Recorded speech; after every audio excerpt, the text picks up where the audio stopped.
Hello everybody and welcome to Wiki Weekends. I'm your host for this video, Lucas Holland, and I am joined as ever by the lovely Karl Smallwood. Hell yeah. And Karl, today the theme has been decided by our lovely patrons who went over to our Patreon, and on the voting tier they decided that the film we should talk about today is Rise of the Guardians, which is kind of a Christmas film. Well, you know what, Lucas? I've never seen it. I get it. I understand why not, but I think that this is like one of the more modern movies where you should give it a shot around Christmas time. Okay, because presumably you've watched it in preparation for this video. I have, and I've also watched it like quite a few times since it's come out, actually. It's become one of those movies that I generally watch most years around Christmas time, like December, and it's like... as I say, it is a Christmas Eve film, but it's not a Christmas film. Okay, well, tell me about it. Well, Karl, Rise of the Guardians is a 2012 American animated fantasy action adventure film. Oh, that's a lot of words. Produced by DreamWorks Animation and distributed by Paramount Pictures. And I think this is one of those films where it's like DreamWorks did a pretty good job, and it's one of the better DreamWorks films, but it just like maybe didn't pick up as much steam as they'd hoped when they've got like Despicable Me coming out in the same year. Yeah, it's the only thing I know about this movie is people are like mad thirsty for, is it Jack Frost? Like, you mentioned this, apparently the legacy of this movie is like thirst traps for Jack Frost, but Jack Frost in this movie is a child, Karl. Okay, but Lucas, are you familiar with a concept known as anime? Yes, he's an older child. Like, he's clearly like older teen, young adult kind of depiction. But it very much is pointing out that, like, hey, he's a kid that was dicking about with his sister on a lake and then dies saving her, and he then eternally stays a child.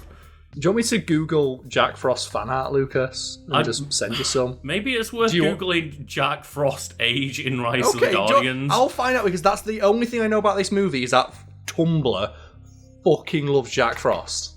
Yeah, because, like, when you obviously click on the Wikipedia link for Jack Frost here, it takes you to just the general concept of Jack Frost. But I can't remember whether they outright state his age in this film. Okay, so on the Rise of the Guardians wiki, William Joyce stated that Jack Frost was stuck at the age of 14, but is able to change his physical age or become younger at will. On the Rise of the Guardians app, it states Jack Frost has been around for 300 years, but is forever trapped at the age of 17. So the other that's the Twilight Clause. The Twilight Clause of they're legal just forever. I mean, the legal age of consent is like 16 in the UK, but to a lot of Americans watching, like, that's 18 for them, and this movie was presumably produced in America because it's DreamWorks, which means he is underage in this movie according to the creators. I don't know too much about this. I'm not a libertarian, so let's move on. So, when you mention that, that's creepy as fuck. I didn't Google the fan art, I Googled, like, the concept of it. And just, it was a lot of Elsa and Jack Frost. Yes, so Lucas, literally, after I put Jack Frost age into Google, people always ask, how old is Elsa? And the second one is, what is the age difference between Elsa and Jack Frost? And then a DeviantArt link to the tag of Jelsa. Oh, so apparently that's like the internet ship is Jack Frost plus Elsa from Frozen, but yeah. Again, I'm not on board this, like, underage shit. It's a child. Stop it. Sub-Zero's right there, and Elsa's 21. Yeah, there we go. So, you're trying to all make Elsa out to be very suspicious at very least. But, Karl, the film was directed by Peter Ramsey in his feature directorial debut. However, I believe Peter Ramsey has had a pretty good, career ever since then. Well, if his name's blue on Wikipedia, he's at least had one other movie. Well, some of the other things that he is known for is co-directing Sony Pictures Animation's Spider-Man Into the Spider-Verse. Oh, okay, he's probably done alright then. Yeah, he's doing all right if he made Into the Spider-Verse happen. Yeah, it's literally those are the two films he's listed as known for on Wikipedia here when you click on his page, and that's a pretty good resume. Yeah, one of these days we're going to have to cover Into the Spider-Verse just so we can talk about how, like, literally the entirety of production, Sony's like, no one's going to watch this. And unfortunately, people kind of didn't for the first one. So that's got to be a lot of that picked up on the back end due to, like, DVD sales and streaming and stuff like that, but I believe it did bomb at the box office. It did respectable at the box. It didn't make, like, $1 billion like Spider-Man 2 did. You know what? I'm going to have a quick check because I think I remember this being like, oh my god, I love this movie. Oh, it did nothing in the box office. Oh no, okay. It did $394 million in the box office. So it was respectable. But like I say, it didn't make Spider-Man money. So by Sony standards, it probably did bomb. I was going to say, it probably just was them putting out in a statement something along the lines of, this didn't make fucking Spider-Man money, as you say. Yeah, but like the production of that is like infuriating to read because like every step of the way is just someone going like, no one's going to watch an animated movie. Mm-hmm. I will say, like, there was then a lot of troubling stories about the production of Across the Spider-Verse, and I think very recently, at the time of recording, they've said that Beyond the Spider-Verse, I think was the third one, is not going to release in like March of 2025 because they absolutely crunched to the bone on the second film. I think it's probably okay.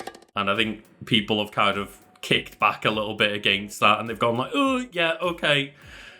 We're going to let the animators have a life a little bit. Only a little bit, though. That's what they get. I hate that about movies, where the first one gets absolutely zero support, does like gangbusters at the box office, like, compared to its budget, and for the second one, like, okay, now do that again. Just make one of the most innovative movies in the past, 40 years of animation. Just do it again. Do it again, why not? And then do it a third time. Oh, no, please, leave us alone. Going back to Rise of the Guardians, Carl. Tell me about it. It is based on a screenplay by David Lindsay Abaire, based on the book series The Guardians of Childhood and the short film The Man in the Moon by William Joyce. And The Man in the Moon feels like this nebulous god that maybe they were going to bring up in a sequel or something, because it's just, hey, Jack Frost, the kid, died, and before he was Jack Frost, obviously he was just a regular kid, and he dies saving his little sister from drowning in a frozen lake. He drowns in the frozen lake, but the Man in the Moon looks upon him and goes, hey, I'm going to revive you and you're going to become a new Guardian, which is Jack Frost. But he's not initially a Guardian, as you mentioned, Carl. He's around for 300 years at the point of Rise of the Guardians, and he's not at any point ever been realized as a Guardian, and he's never been seen by a child, and that's kind of the main crux of Jack's plot at very least, is he just wants to be recognized and noticed and wants to bring joy to the world, but no one believes in him. And we've talked about this a couple of times recently when it comes to Christmassy films and such, where just the power of the Guardians is all based on the belief of those beings, of the Easter Bunny, the Tooth Fairy, Santa Claus, Sandman. They all need to be believed in to have power. Are you really telling me someone out there's claiming to have come up with the concept of Jack Frost? Jack Frost has been part of mythology and folklore for centuries. Is someone really claiming that on the Man in the Moon as well? Someone really out there saying I invented that, or specifically their interpretation? I think it's just based on their interpretation of that film. As far as Jack Frost has been a thing for centuries. Yeah, no, it doesn't at any point claim to, be based off someone inventing Jack Frost. It's based on the Guardians of Childhood, which presumably has Jack Frost in it. Okay, they're not trying to do a Disney here and say we own Cinderella. We created the concept of the Easter Bunny and the Tooth Fairy and Jack Frost. What are you on about? But the film stars very just powerhouse voice cast that I didn't realise until I was looking this up. Okay. It stars the voice of Chris Pine as Jack Frost, Alec Baldwin as Santa, Jude Law as Pitch Black, Isla Fisher as the Tooth Fairy, and Hugh Jackman as the Easter Bunny. And then Sandman is just voiceless because I guess they couldn't pay another voice actor on top of that cast. I guess it makes sense, like, he puts people to sleep, he should be quiet. Mm-hmm. And then it tells the story about the Guardians, who is Santa Claus, Tooth Fairy, Easter Bunny, and the Sandman, who need to enlist the help of Jack Frost in order to stop the evil Pitch Black from engulfing the world in darkness in a fight of dreams. And I think Pitch Black is basically like the equivalent to the Boogeyman, but they're just changing the name to He is the embodiment of like all those myths and folklore about the man who will get you in your sleep. Yes, essentially. He is personified fear of the dark. I'd say sweet dreams, but there aren't any left. It's a good performance from Jude Law. And I've got a question now, right? That team, like, there's a heavy hitter on there, and his name is Santa. The fuck is the Easter Bunny doing there? So you see, Carl, the Easter Bunny is Hugh Jackman. And what does the Easter Bunny do? What's its powers? Well, he's it's like Australian. Santa has like unlimited magical potential. Well, he's Australian, Carl. Looks like you're a bit of a Brumby, eh, mate?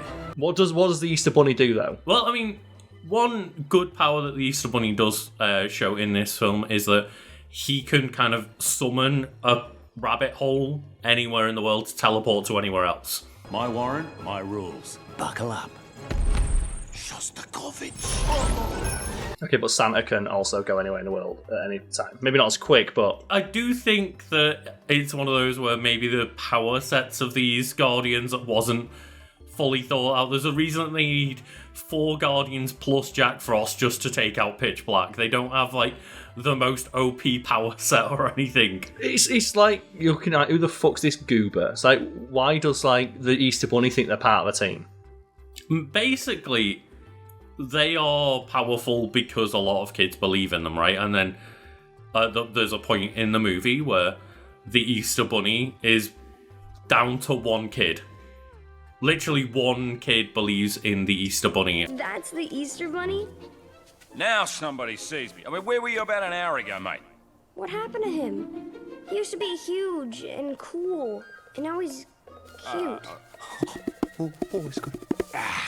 But this movie, I didn't realise has Alec Baldwin in, and obviously, Alec Baldwin, a lot of controversies in real life, but props to them for doing a good Santa. And he's an American trying to do like a badass Russian Santa accent, which obviously is always a little bit weird, but it's a common thing, right? But it is one of the earlier things I remember of seeing the kind of big, buff, badass Santa trope.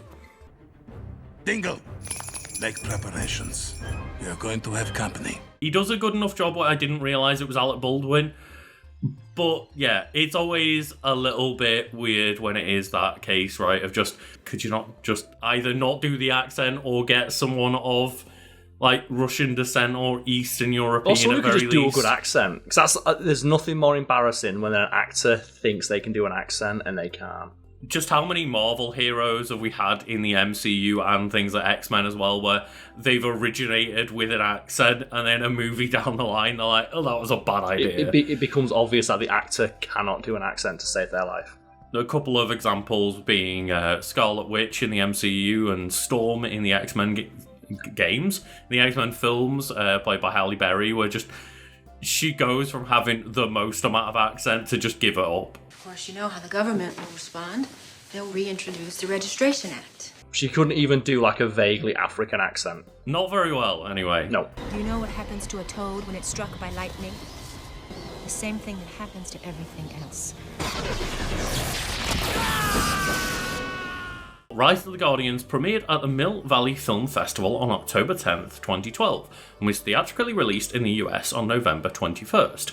The film received generally positive reviews from critics and audiences, but despite grossing $306.9 million worldwide against a budget of $145 million, it was a disappointment at the box office, and the studio lost an estimated $87 million due to marketing and distribution costs. So, what? That means they spent $145 million on the movie, but then over, like, around $250 million on marketing?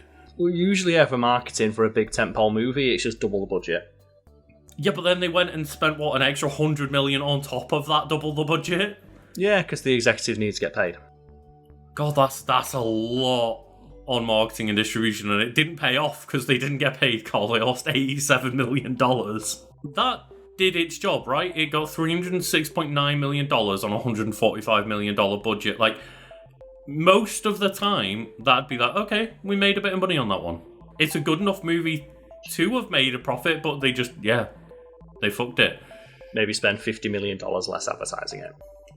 Or just $88 million less. They would have made $1 million if they did that. Or maybe don't just get like a giant stacked voice cast. I mean, that's the thing. Maybe let your characters be the draw.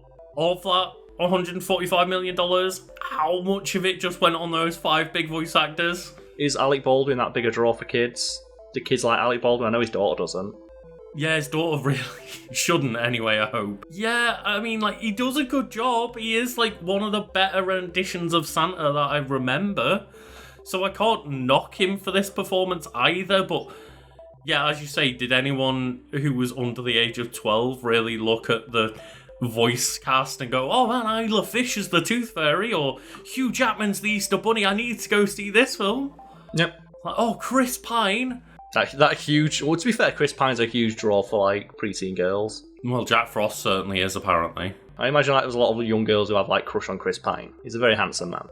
He is a very handsome man, and he was definitely hotter at the time of 2012 than he is nowadays. I think, like... We say hot in terms of, like, his box office draw. He's still very attractive. He is still very attractive, but I think he was a lot more of a draw in the 2010s when he's, starring in those Star Trek movies and stuff like that, than... I don't really see much of Chris Pine nowadays. He was in that D&D movie, and he does a few smaller projects. It's like not one of those where I never see him, but I don't see him as much as I did 10 years ago. He's probably of the Chris's is getting the least amount of work in big movies, but he's probably the least problematic of the Chris's, at least to my knowledge. But it was the last DreamWorks animation film to be distributed by Paramount Pictures, starting with The Cruise in 2013. 20th Century Fox would distribute DreamWorks films until Captain Underpants, the first epic movie, in 2017. I've got no beef with Captain Underpants. I've got no problem with it. It's just one of those things where I was 6 when I read one, and it was funny then. Yeah. I can't imagine like a feature-length Captain Underpants movie. It's like, what is the second joke you're going to tell? And I think it says it all, really, doesn't it? Because obviously there's Despicable Me, which is DreamWorks, right? Oh, yeah, it's DreamWorks. No, wait. Maybe it's not DreamWorks. That's Illumination, yeah. Yeah. I always think of it as DreamWorks because I just think if it's not Disney, it's DreamWorks, right? Yeah, but it kind of says it all where it's like, oh, what are the other DreamWorks films apart from Rise of the Guardians? And it lists like The Cruise, Captain Underpants, Ruby Gillman, Teenage Kraken, Shrek. Well, DreamWorks obviously has Shrek, which is a big deal, and Rise of the Guardians, I'll say, was a good movie. But the rest of them, you're just like, DreamWorks, like, you really ain't Disney. You really ain't Pixar. No, they had a couple of decent movies back when they were trying to do 2D animation. I think, did they do Prince of Egypt? Was that DreamWorks? I'll do a double check as you continue through the wiki. I'll bring up DreamWorks' filmography. And they've got the How to Train Your Dragon series as well. So it's just one of those where DreamWorks is way more hit and miss. Yeah, there's some stinkers on there. Yeah, whereas like obviously looking through like the list of say Pixar movies where most of them are bangers.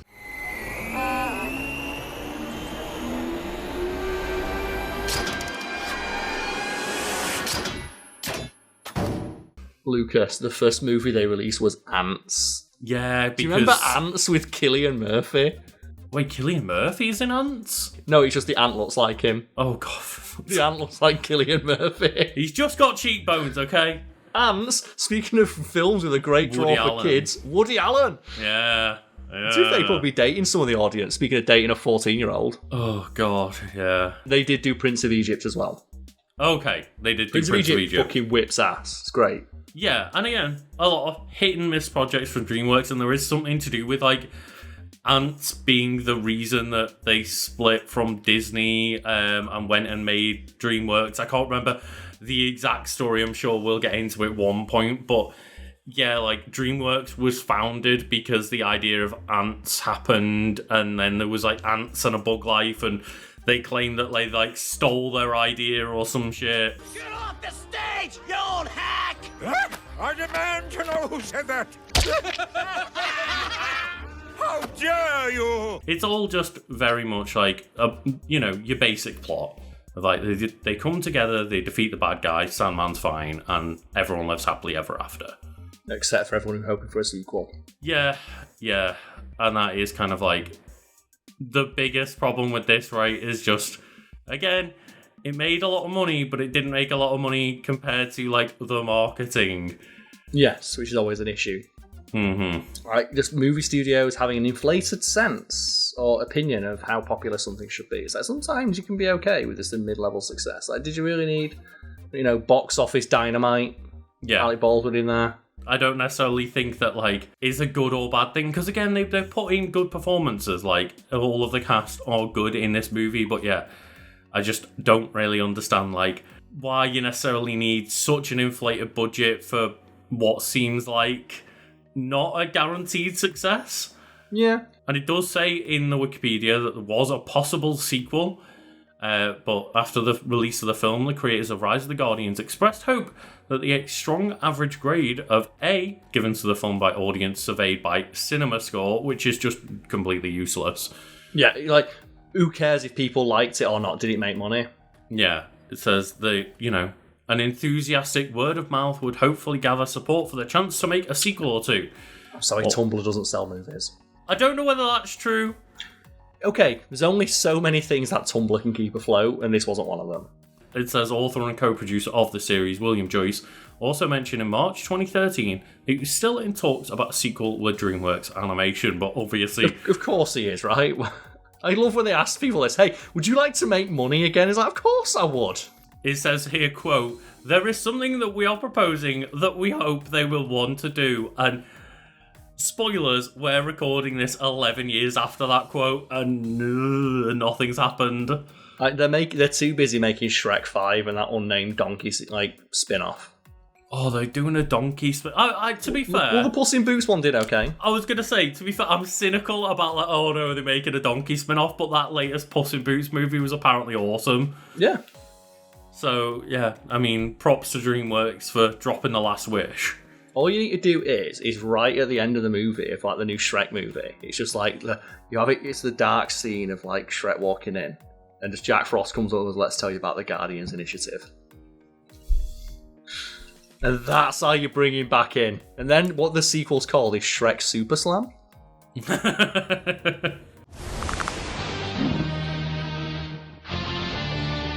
I don't necessarily think it would be the worst to do some kind of like... It mentions here that Rise of the Guardians, for example, got a video game, and Shrek Super Slam and a lot of other Shrek games exist, including the apparently not too bad Shrek 2, the video game. I'm just more thinking because Shrek's based on fairy tales, and this seems loosely inspired by folklore. Yeah, I was going to mention that, like, maybe video game wise it would make more sense, but they could do like a film or a video game or something where it's just, hey, here's the DreamWorks like multiverse, come together, like multiverses, as we've discussed before, just like, hey, we could talk about like having a multiverses Smash Bros style game, but it's all DreamWorks characters. Like, that makes more sense to me doing it with the DreamWorks lot than with the Warner Brothers. Batman and LeBron sounds good to me. That's all, folks. I just want Prince of Egypt in. He starts doing fucking Moses combos. Let's fucking go. Just holds up the 10 Commandments, like, thou shalt not be free. I was thinking more along the lines of, you could have the Guardians, How to Train Your Dragon, like, kind of dragons. You could have the Shrek cast, but you're like, nah, man, get the 10 Commandments. You imagine that, he just comes in to start sending the snakes.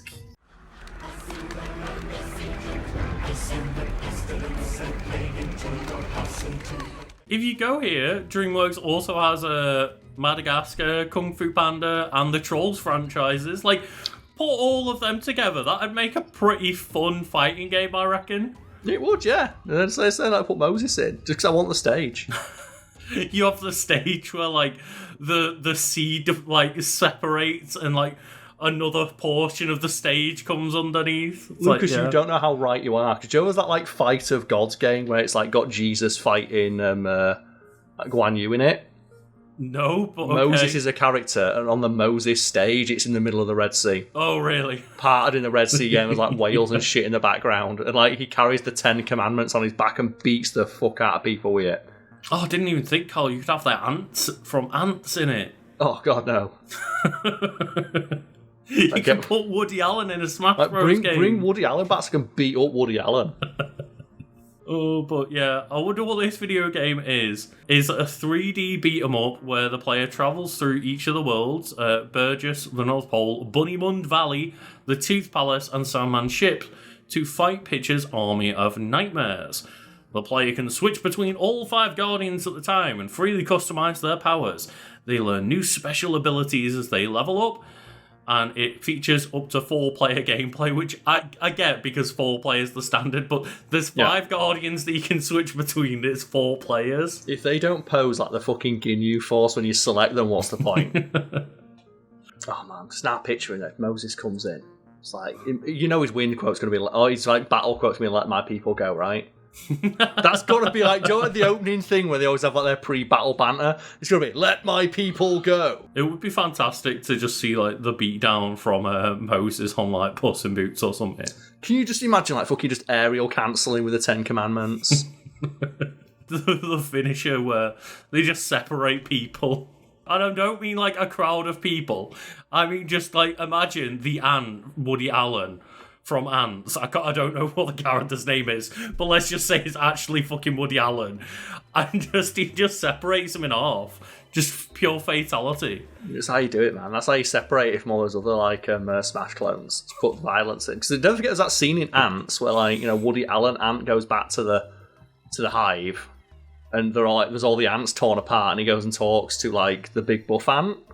Wait, they're all he has his legs ripped apart? off. Yeah, they go back in after there's like been a battle, and there's like he bumps into like one of the ants, and as they have no legs.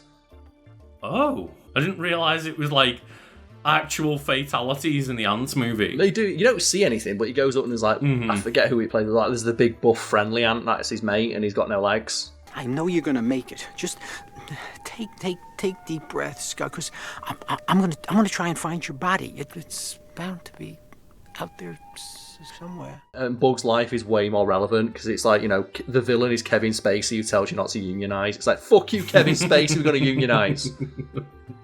I love watching that film, and it's like it gets better over time, right? Yeah, because it's just effectively like the power of being in a union, right? Of like, here's a single ant. Does that hurt? No. Well, what about if all the ants realise that there's more of them than there are of us, and they don't need us skimming off the top? Yeah. What if the ants then? all realise that us just like asking for all of their food and wealth for basically doing jack shit? What if they realise that's a bad idea and revolt against us? What about with ant communism? A very hopeful and depressing notion to end on for this Christmas episode, but thank you all for those who voted on this film, and, you know, thank you for just watching Wiki Weekends over the year, and I hope you all have a lovely Christmas if you are watching this at the time of the video's launch, and if not, have a lovely day. Yeah, cheers. Hell yeah.